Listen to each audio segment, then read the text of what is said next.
George, takot ka, di ba? O, andito ako sa teritoryo mo, George. Sinusugod talaga kita. O, tingnan natin kung kaya mong magkaso sa akin.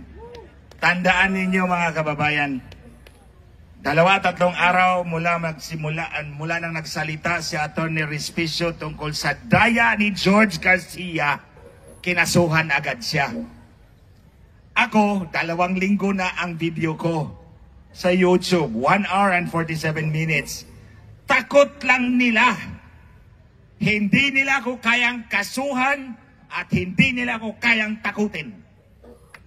Ito ngayon, George Garcia, ilang Pilipino ang dadayain mo sa halalan ngayong Lunes?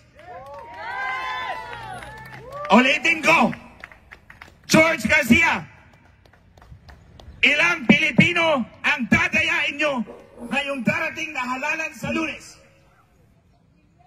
I accuse you publicly and categorically. Bumaba ka dyan.